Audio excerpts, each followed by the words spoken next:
Selamat bergabung Sobat Bincang Cyber dimanapun rekan-rekan berada. Tak terasa waktu bergeser segitu cepat dan belakangan ini kita dikejutkan oleh beberapa kejadian insiden data breach. Tidak hanya di luar negeri, bahkan juga sampai ke Indonesia.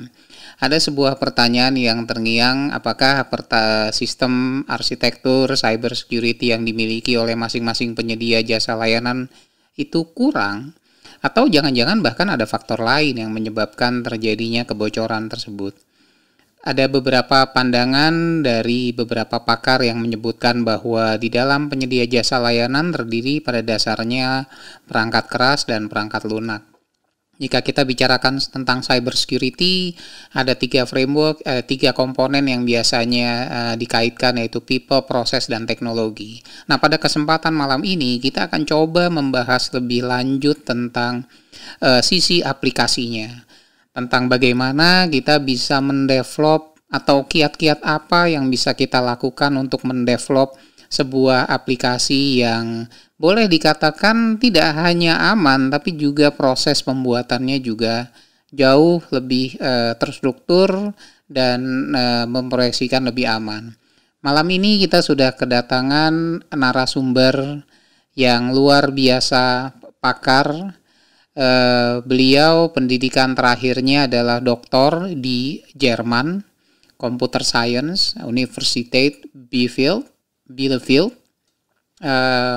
Disertasinya mengambil topik tentang framework protokol kripto untuk menyelesaikan transaksi pada sistem terdesentralisasi tanpa adanya pihak ketiga yang terpercaya. Ini dilakukan di tahun 2007 dan ini sebelum kita menyentuh belakangan ini tentang blockchain. Ini kisah awalnya sepertinya, dan beliau ini cukup diacungkan jempol lah untuk pembahasan tentang cryptocurrency.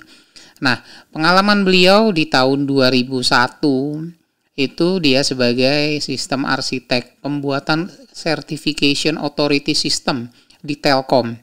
Ini kita bicara tahun 2001. Jadi saat itu mungkin belum ada. Jadi betul-betul ini ground dibangun oleh beliau dengan timnya. Nah, sementara dari pengalaman terakhir dari yang bersangkutan, beliau menghandle untuk roadmap penanggulangan dan pemulihan insiden keamanan informasi untuk BSSN di tahun 2018, dan juga beliau mendevelop modul materi training blockchain, smart contract, dan decentralized application development di tahun 2018. Tak hanya sampai situ, sekarang beliau juga sebagai dosen aktif di Universitas Gunadarma. Nah, mari kita sama-sama sambut Bapak Dr. Afinanda Tarigan.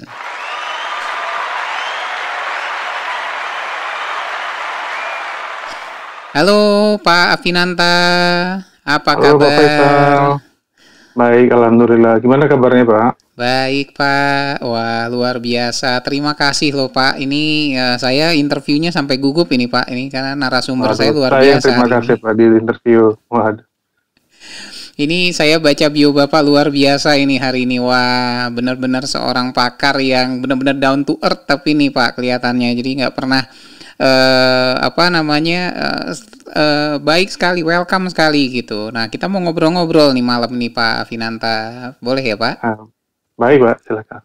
Oleh, nah ini kan kita bicara tadi seperti yang saya sebutkan di awal bahwa ini kan kita belakangan ini kan tren keamanan ini apalagi tahun 2020 nih Pak. Kita banyak sekali kejadian di Indonesia sendiri, beberapa kali kemarin itu sempat ada kejadian data breach, di luar negeri juga sama.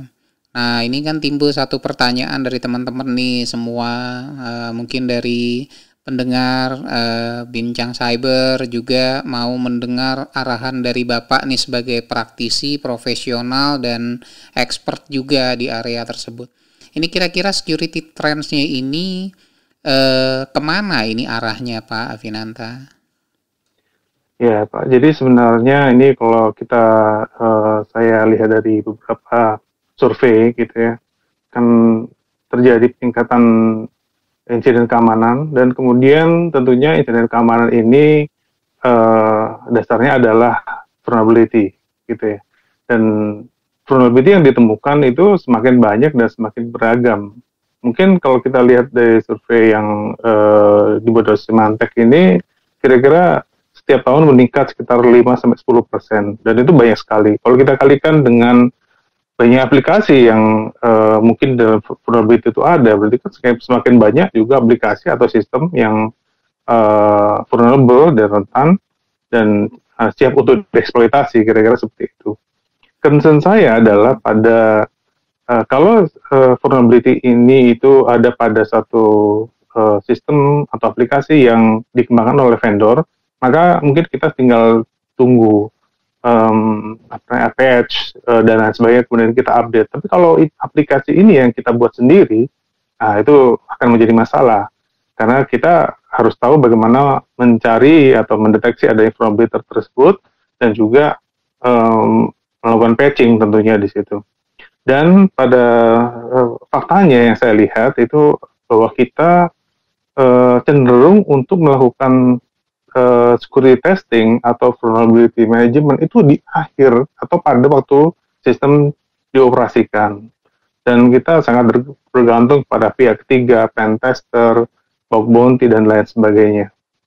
Nah, tentunya ini karena kalau kalau saya pernah berbincang-bincang dengan teman-teman itu, mereka masih menggunakan metode konvensional untuk mengembangkan sistem. Dalam artian adalah bahwa security testing itu dilakukan pada akhir dari development. Jadi pada waktu testing, mereka melakukan testing, mereka masukkan ke production, kemudian mereka lakukan pen testing, seperti itu kira-kira. Dan akhirnya ya hal ini ada beberapa vulnerability yang mereka belum atau yang belum pernah di explore sebelumnya, itu ternyata baru diketahui setelah berjalannya waktu, dan ini problemnya seperti itu. Masalahnya kalau security test itu dilakukan pada waktu sistem sudah beroperasi atau production, itu pertama adalah sangat sulit untuk mengetahui vulnerability tersebut dan biayanya juga sangat tinggi. Dan testing tersebut atau pengujian tersebut itu hanya menunjukkan apakah kerentanan keamanan yang kita cari itu ada pada sistem yang diuji, ya. Tapi tidak menunjukkan bahwa sistem kita tidak mempunyai kerentanan keamanan, ya. Jadi misalnya saya mencari SQL injection, maka ya dia akan tunjukkan SQL injection, apakah sistem kita punya SQL injection vulnerability atau tidak. Sedangkan untuk secara keseluruhan itu belum tentu, ya. Dan lagi adalah pada waktu sistem sudah berjalan atau software itu sudah sangat kompleks, maka kita berhadapan dengan yang disebut dengan state space explosion problem. Nah, ini kalau di teman-teman yang biasa melakukan testing ini tahu nih, state space explosion problem itu adalah bahwa kita tahu di algoritma pemrograman itu adanya percabangan, adanya looping dan sebagainya, itu membuat state space itu semakin besar dan itu sangat eksponensial. Nah, dari sekian banyak state itu ada berapa banyak state yang bisa kita uji sehingga kita tahu bahwa mereka aman.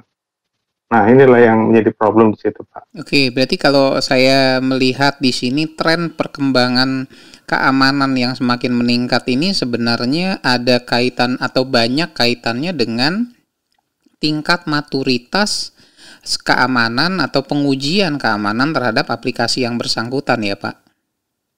Ya, sebenarnya seperti itu. Okay. Tapi kalau kita lihat lagi bahwa sebenarnya itu bisa kita hindari jika kita melakukan pengamanan itu atau kita implementasi security sejak awal sistem itu dibangun. Ya. Oke, sebelum kita sampai ke sana, Pak, ini satu hal yang cukup menarik. Kalau dari pengalaman Bapak,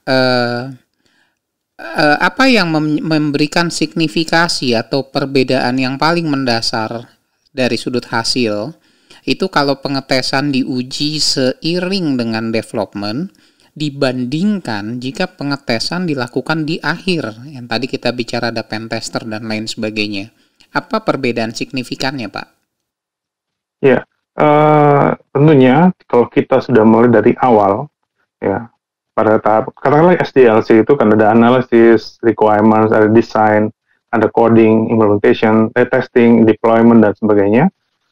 Ada satu survei ini dari WSA, itu bilang bahwa satu bug kalau ditemukan pada waktu deployment itu cost-nya sekitar $2.000. Tapi kalau itu ditemukan pada waktu analisis dan requirement itu sekitar $10 effort untuk menutup keamanan, celah keamanan tersebut. Karena pada waktu kita melakukan itu di awal itu maka semua atau mungkin bisa kita kan kita mendapatkan gambaran secara mendetail kira-kira apa titik lemah yang ada dalam aplikasi kita, dan kita sudah mulai dari awal melakukan mitigasi effort atau effort mitigation untuk menutup celah keamanan tadi atau mencegah adanya celah keamanan tadi. Kalau itu sudah di belakang di deployment, berarti celah keamanan itu sudah ada. Iya, kalau memang itu adalah hasil dari coding yang salah atau flow yang dia gawikan ke recording, tapi kalau itu adalah design flow, maka itu harus dirombak dari awal, kira-kira seperti itu. Oke, ini satu hal yang mungkin cukup menarik kita men-trigger pikiran. Jadi kalau kita boleh katakan pengujian keamanan yang dilakukan pada saat development dilakukan itu tidak menciptakan kerentanan keamanan sampai dia masuk ke tahapan deployment tadi. Artinya, mungkin tadi ada kaitan dengan analisa biaya yang Bapak sempat kutip tadi. Barangkali biaya yang dikeluarkan untuk memperbaiki keamanan yang ditemukan pada saat development itu sifatnya hanya perbaikan program. Sementara kalau perbaikan dilakukan di tahapan deployment, mungkin ada compliance cost, mungkin ada biaya-biaya lain yang muncul sebagai akibat kelalaian yang ditemukan pada program tadi. Mungkin demikian bisa ya Pak kita ambil? Ya, bisa seperti itu Pak. Ya, okay. Kan mungkin ada downtime cost yang mungkin ditimbulkan ketika sistem itu harus diberhentikan sementara akibat adanya perubahan tadi. Nah, ini menarik Pak. Ini menarik, dan ini mungkin satu hal yang sama-sama harus dicermati oleh perusahaan yang mempergunakan aplikasi yang khususnya yang dia develop sendiri. Tapi bagaimana kalau kita memikirkan peranan yang tadi Bapak menyebutkan ada pen tester, ada pengujian keamanan di akhir deployment. Kalau misalnya pengujian keamanan sudah dilakukan bersamaan pada saat development, peranan pengujian di akhir itu apakah masih diperlukan atau bagaimana, Pak? Sebenarnya itu juga diperlukan, Pak. Karena waktu kita develop dari awal itu dengan aplikasi yang kita buat. Dengan aplikasi itu nanti akan diintegrasikan atau dideploy pada satu sistem di mana ada sistem operasinya, ada middleware mungkin yang membantu aplikasi itu berjalan, dan lain sebagainya, sehingga secara keseluruhan kita harus bisa mentes hal tersebut. Mungkin OS-nya ada vulnerability di situ, atau mungkin middleware-nya ada vulnerability, dan itu bisa ditemukan pada waktu pentest. Kira-kira seperti itu, Pak. Oke. Nah, ini menarik. Kalau kita pikirkan situasi ini, tadi saya sempat mendengar Bapak menyebut kata-kata SQL injection. Asumsi saya ketika mendengar penjabaran Bapak tadi, saya menganggap bahwa pengujian yang dilakukan di akhir ketika deployment tadi itu lebih bersifat signature. Artinya sudah ada tahapan-tahapan yang misalnya dia tadi Bapak menyebutkan misalnya SQL injection, itu udah hanya checking SQL injection aja gitu, tembus apa enggak atau bagaimana kira-kira begitu Pak? Ya, sebenarnya adalah bahwa kalau misalnya ini kita lakukan dari awal, tentunya pada waktu kita melakukan programming itu sudah developer itu atau programmer sudah dibekali dengan suatu pengetahuan di mana Anda kalau melakukan programming dengan SQL tentunya harus melakukan A, B, dan C. Gunakan SQL prepare atau check user input, kemudian misalnya escape karakter tuh dihilangkan dan lain sebagainya. Kira-kira seperti itu. Nah, kan kalau ini kita lakukan pada waktu development, tentunya itu tidak akan juga terjadi atau tidak ada vulnerability tersebut yang kemudian nanti kita tes ulang pada waktu pentest.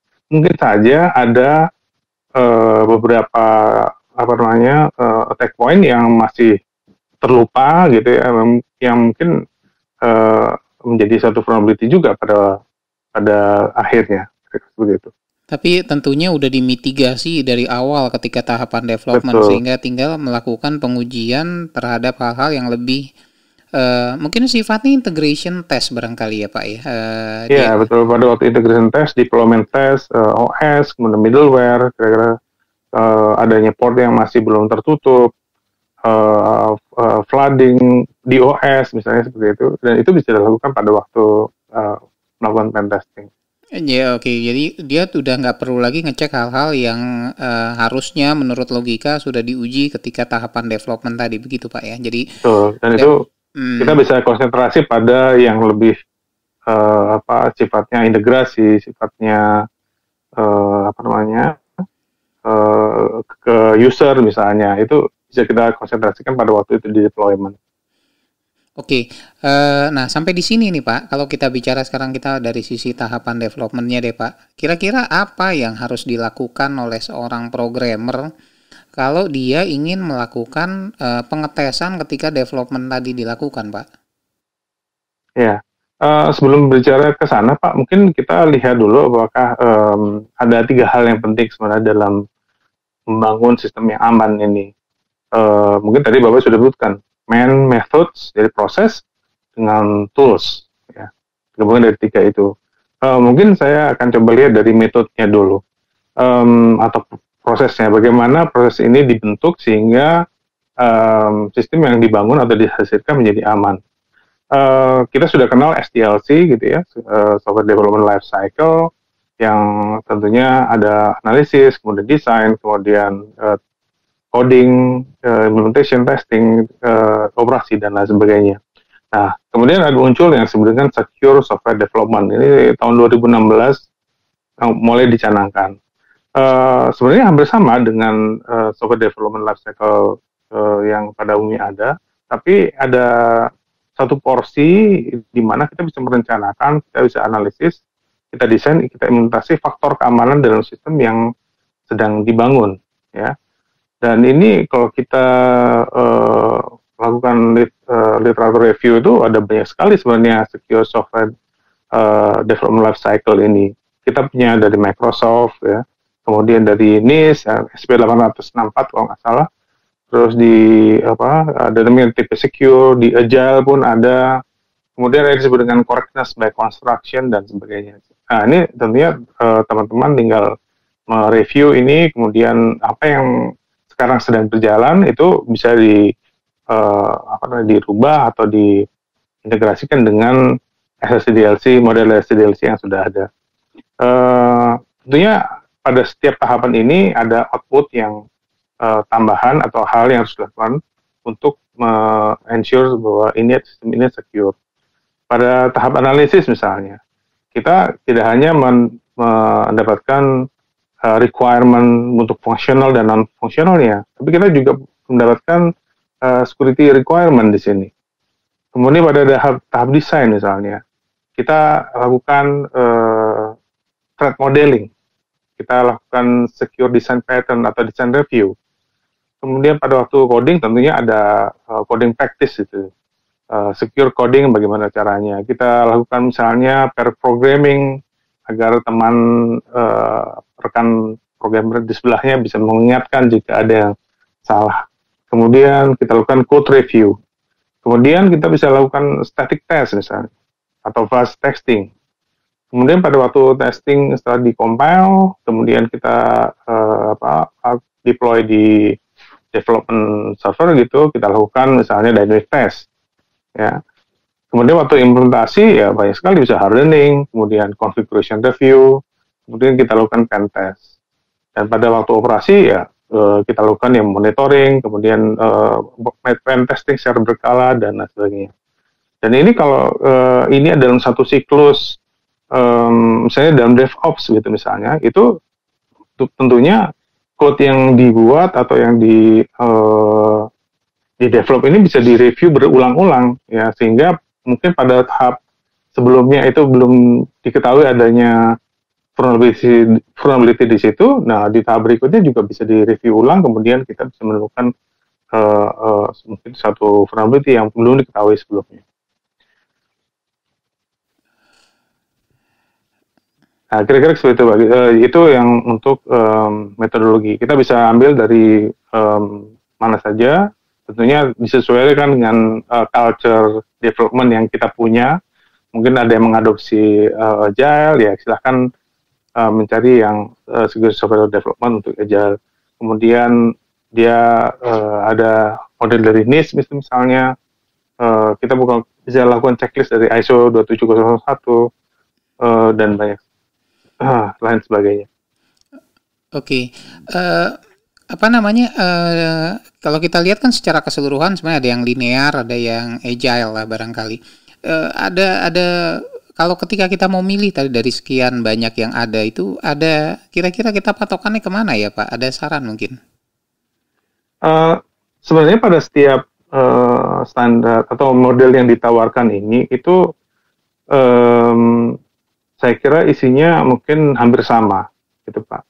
Cuman yang agak berbeda mungkin di Microsoft SDL ini, mereka yang menarik ini adalah pada tahap awal itu justru ada training, dibilang seperti itu. Jadi kita refresh semua pengetahuan kita, semua knowledge kita tentang security, the latest vulnerability yang ada dan lain sebagainya, itu dilakukan di awal untuk semua personel, sehingga kita punya mindset yang sama, kita punya knowledge yang sama tentang security itu, dan itu adalah yang the latest. Barulah kita melakukan yang disebut analisis, design, coding, testing, implementation, dan sebagainya. Dan pada tahap analisis hampir sama semua itu, kita melakukan analisis, kemudian kita mendapatkan security requirement. Ya, security requirement itu misalnya pada aplikasi ini akan berhubungan dengan pihak ketiga untuk melakukan pembayaran dengan menggunakan API. Nah, tentunya kita akan berlanjut nih, bagaimana security requirement dari API yang akan kita deploy nanti, yang kita program nanti. Nah, kita selalu benturkan kepada aspek keamanan, authentication, confidentiality, integrity, non-repudiation misalnya, atau availability. Dan atau mungkin di lain itu ada yang namanya SRIDE gitu, misalnya spoofing, tampering, repudiation, denial of service, elevation of privilege. Dan kita bisa melakukan identifikasi tersebut, kemudian kita integrasikan dengan culture development yang sudah kita punya. Jadi biasanya nih yang saya tahu ya, tidak semua mengadopsi secara penuh nih. Saya menggunakan punya Microsoft, saya gunakan punya Agile gitu. Biasanya mereka punya culture development tersendiri untuk masing-masing organisasi. Nah, kita tinggal mendevelop lagi, menambahkan sesuai dengan yang kita punya. Oke. Kira-kira seperti itu, Pak. Tapi pada intinya berarti sebenarnya hal yang menarik di sini bahwa proses security itu dilakukan bersamaan, mau pakai platform atau konsep manapun, tetap saja di awal kita dari semenjak sedini mungkin kita langsung memperkenalkan mekanisme security-nya gitu ya. Demikian. Betul, ya Pak. Oke. Nah, iya. Ini kan berarti sebenarnya kan menambah bobot effort bagi si developer untuk memahami tentang cyber security tersebut, begitu Pak. Nah, ini bagaimana nih Pak seorang developer bisa sampai sejauh mana, atau mungkin kira-kira apa yang mereka perlu lakukan supaya mereka benar-benar bisa comply dengan secure development ini Pak? Ya, seperti yang saya katakan tadi, yang menarik di MSSDL itu sebenarnya pada fase awal ada training. Training dalam artian adalah mengupgrade pengetahuan kita tentang security. Sebenarnya masalah di dalam keamanan ini adalah bug yang dihasilkan atau mungkin didevelop secara tidak sengaja oleh developer itu berbeda dengan bug yang ada di fungsional. Kalau fungsional jelas bahwa dia harus bisa melakukan sesuatu. Function ini atau objek ini outputnya harusnya A bukan B. Sedangkan pada security itu ada yang unexpected sifatnya. Untuk itu maka kita harus mengerti secure programming practice, ya. Jadi kita harus tahu ciri bahasa pemrograman yang kita gunakan. Apakah saya gunakan C++ sekarang, atau saya gunakan PHP, atau saya gunakan Java. Masing-masing itu punya best practice untuk secure programmingnya. Kemudian kalau di C++ misalnya, saya harus tahu bagaimana memori management itu dilakukan, gimana input heading itu dilakukan, gimana bounds checking misalnya. Sehingga tidak ada misalnya dalam array yang kemudian saya cek indeksnya di luar dari yang sudah didefinisikan sebelumnya. Dan itu berbahaya di security. Untuk di web, misalnya PHP, gimana menghandle user input. Ya. Karena banyak sekali misalnya SQL injection atau comment injection itu berawal dari user input yang tidak dicek di awalnya.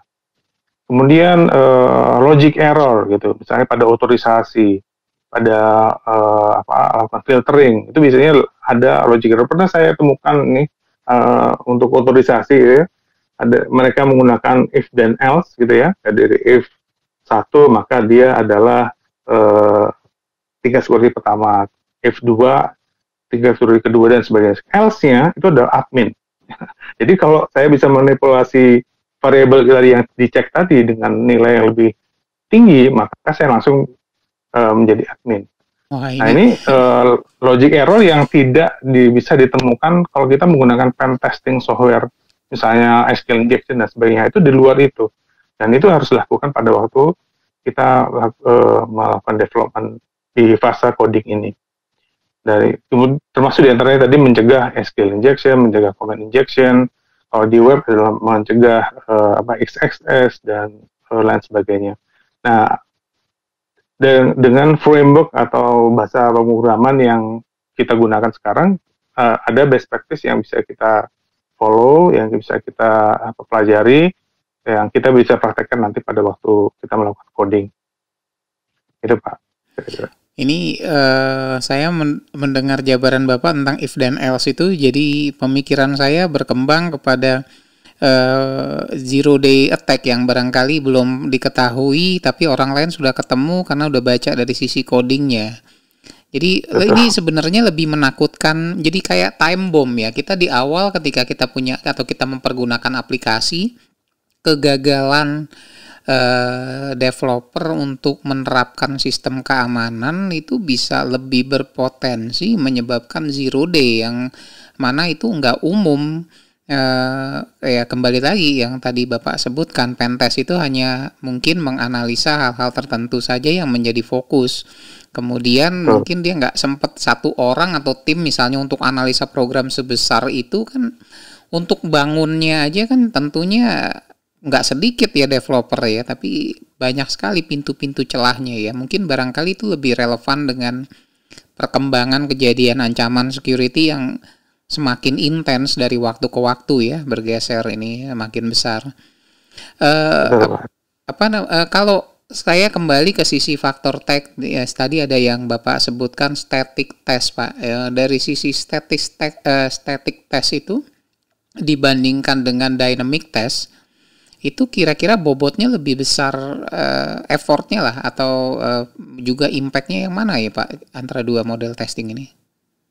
Ya, kalau static test atau static analysis itu kan dilakukan pada source code-nya, jadi source code dari program. Dan itu biasanya static analyzer itu melakukan control flow analysis atau melakukan chain analysis.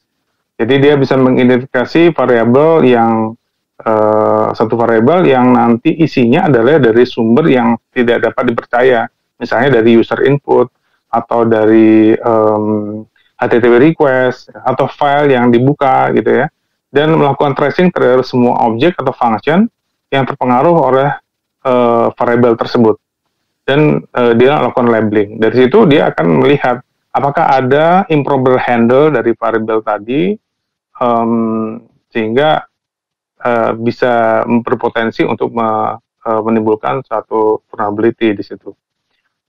Dan ini static analyzer ini sangat penting karena dia bisa menemukan misalnya code injection, dia bisa menemukan potensi adanya buffer overflow, ya.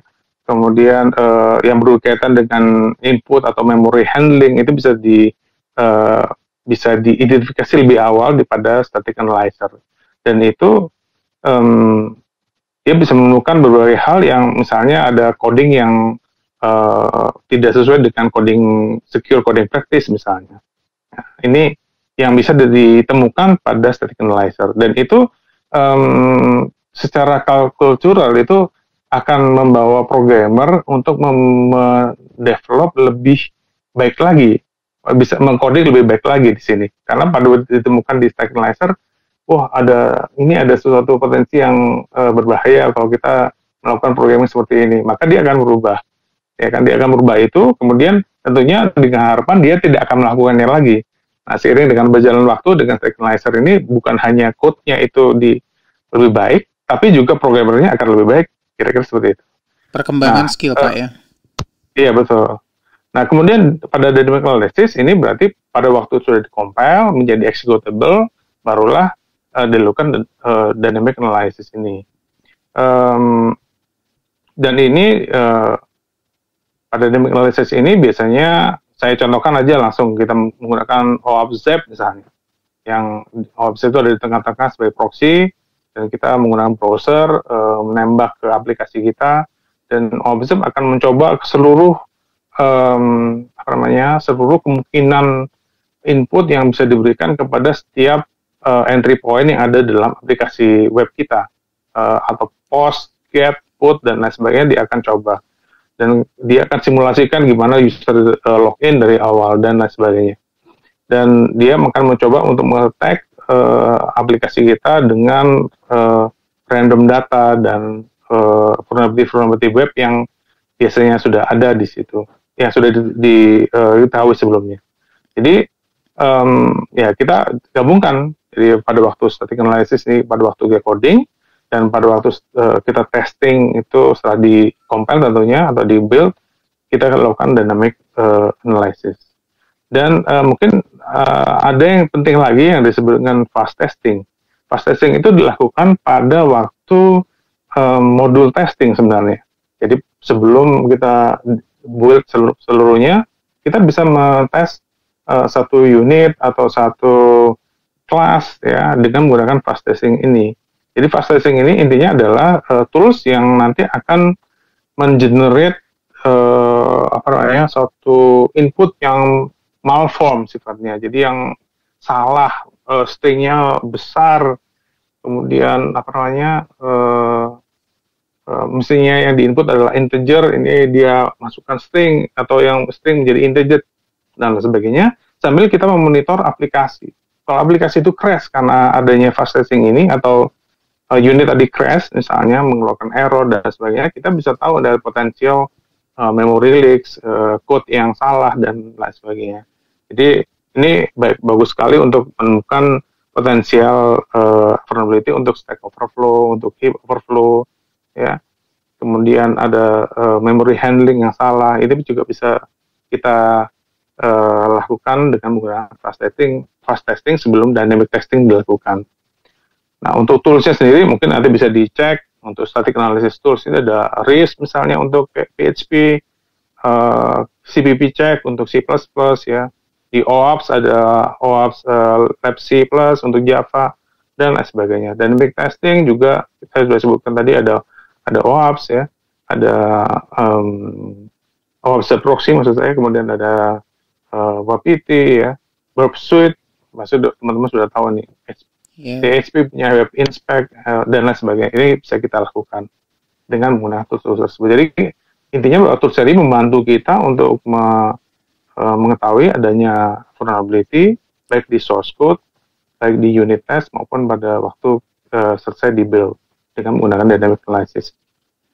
Oke, kalau kita tahu juga dari sisi tahapan development kan nggak semua, kadang-kadang coding itu kita lakukan sendiri. Ada yang mungkin kita misalnya pakai dari Git, atau kita ambil source code dari yang lain gitu. Berarti itu kita masukin pengetesannya dari sisi static test dulu Pak ya, pertama kali ya Pak? Betul, static test dulu. Kalau sudah jadi modul, kita lakukan fast testing. Baru Jadi dynamic. sangat berhati-hati lah gitu. Oh iya betul, banyak sekali nih Pak ya. Ini sebenarnya kan mungkin banyak sekali nih kalau dilihat tahapan-tahapan urutan di mana kita harus melakukan pengecekan dari sisi apa namanya codingnya gitu ya semua. Ini kalau tadi balik tadi Bapak dari sisi dari sisi metodenya, terus mungkin apa ada lagi Pak kelanjutannya dari situ Pak, dari metodenya. Ya, dari kita tadi method ya, kemudian kemudian kita tools tadi Oke, tools kita ya. lihat ya. Ya, mungkin yang lain yang bisa saya sebutkan di sini misalnya kalau kita lihat di DevOps gitu misalnya, berarti pada waktu kita butuh versioning yang secure gitu, kita mencatat setiap adanya rilis baru ya. Pada waktu deploy tentunya kita lakukan pentest ya, dan pada waktu kita lakukan operation ada patch management di situ, ada IDS yang nanti akan membantu kita untuk memonitor baik itu pada waktu development dan pada waktu dioperasikan. Tentunya di sini ada method, ada tools, dan tentunya yang terakhir adalah continuous operation. Ya, ini berupa keseluruhan Pak. Kalau dari continuous operation tadi itu secara keseluruhan ini apakah karena artinya dia repeat prosesnya atau ada definisi lain Pak? Sebenarnya ini kalau mengacu kepada DevOps kan adalah continue release gitu Pak ya. Tapi dalam continue release itu kan pada waktu kita melakukan coding, kita akan mereview misalnya hal yang sama. Ada modul yang sudah kita buat pada rilis sebelumnya, kita review juga pada rilis yang berikutnya. Dan tentunya hal semacam ini akan membantu kita untuk menemukan vulnerability yang sebelumnya itu belum ditemukan pada rilis sebelumnya. Nah, dari ini kan semua cukup kompleks ya Pak. Kira-kira kalau kita mencoba membuat efektivitas atau efisiensi dari kesemua tahapan, bagaimana kita bisa bukan menyederhanakan proses, tapi membuat effort untuk melakukan tahapan ini menjadi lebih ringkas, lebih sederhana lah gitu untuk dilakukan. Itu kira-kira ada kiat apa nggak gitu Pak dari tahapan ini? Saya kira ya kalau dalam metodologi pada waktu kita melakukan biasanya ini akan banyak effort di awal pada waktu analisis dan desain. Ya.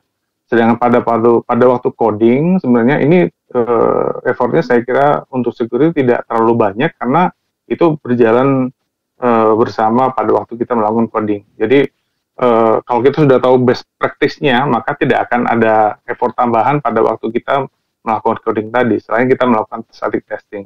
Dan static testing tentunya tidak banyak karena begitu kita coding, kita jalankan static testing, maka dia akan langsung memberikan beberapa hal yang suggestion yang nanti akan kita lakukan perbaikan ya, kira-kira seperti itu. Okay. Nah memang pada awalnya yang agak susah itu pada waktu analisis dan desain. Pada waktu analisis kan kita harus punya security requirement, kita harus benar-benar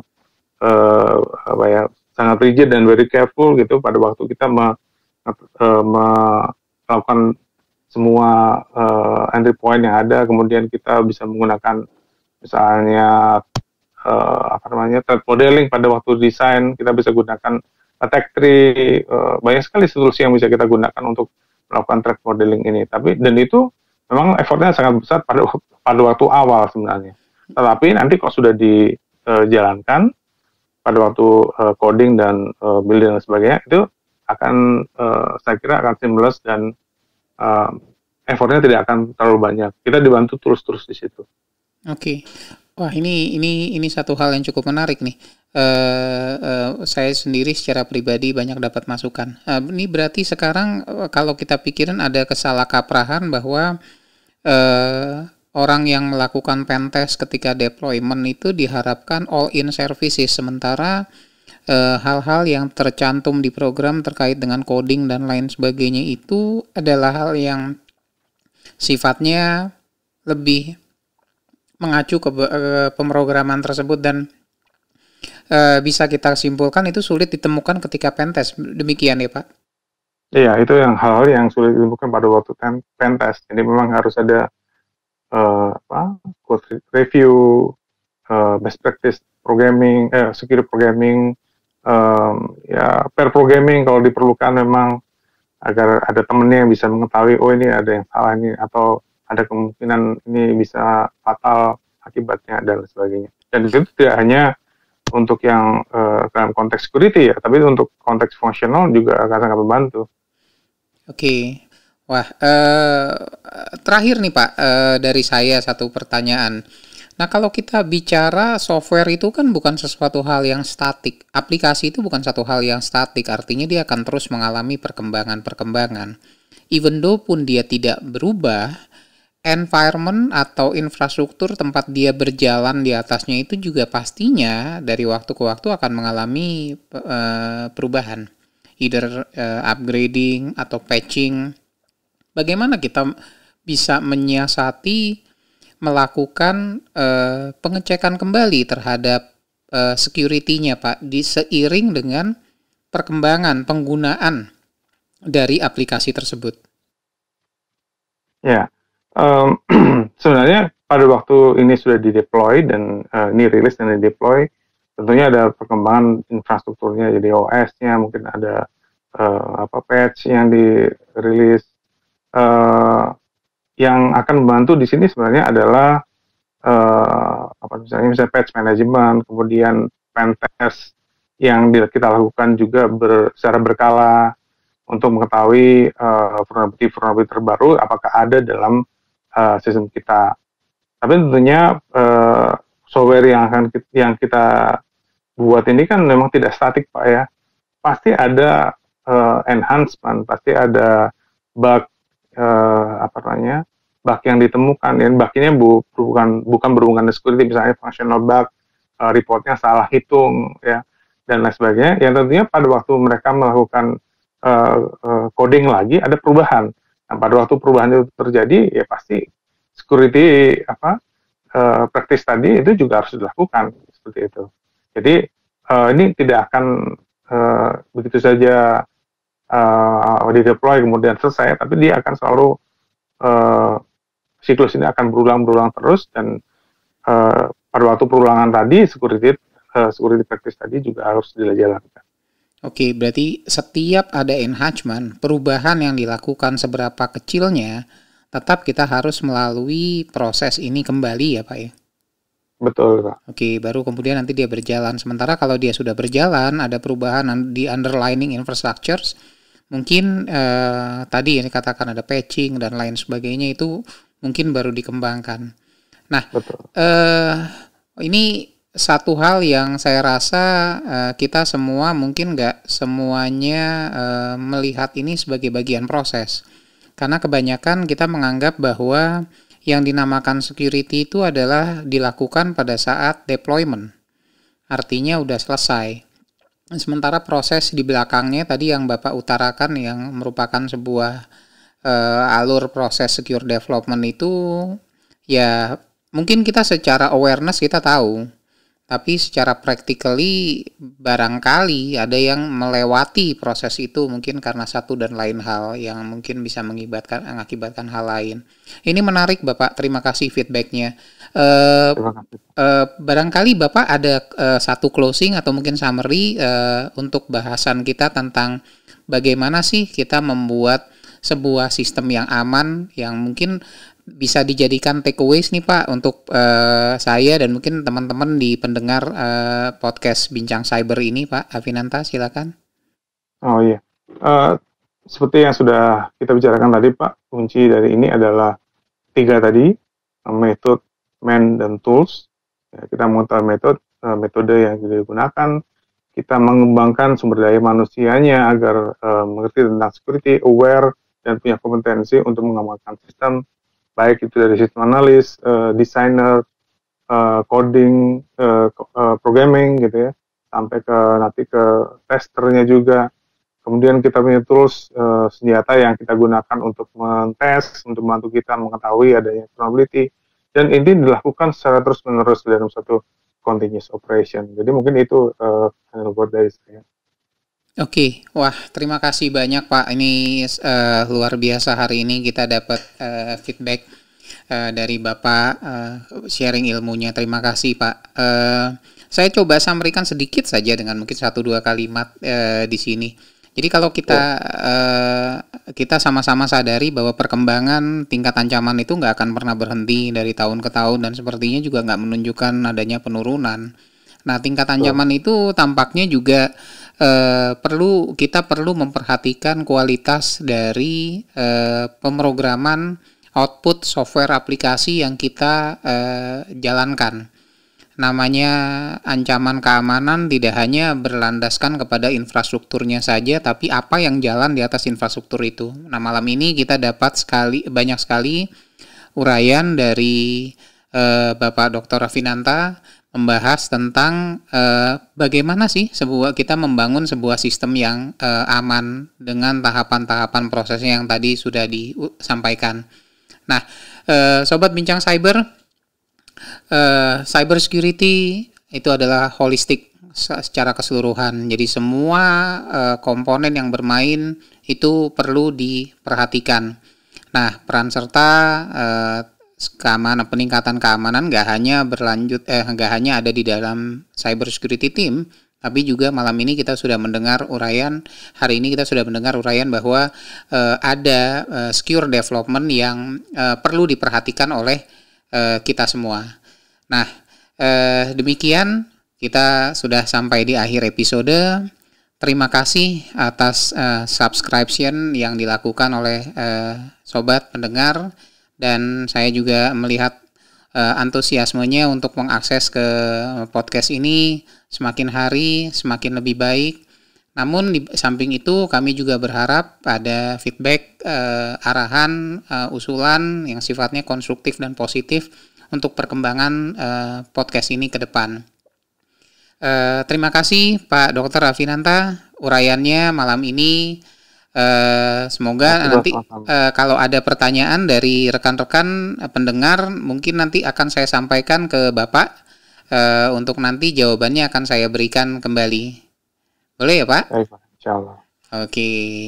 Baik, demikian Sobat Bincang Cyber, kita sudah di akhir episode. Saya Faisal Yahya sebagai host dan Bapak Dr. Afinanta Tarigan sebagai narasumber kita hari ini yang sudah dengan luar biasa membahas tentang secure system development.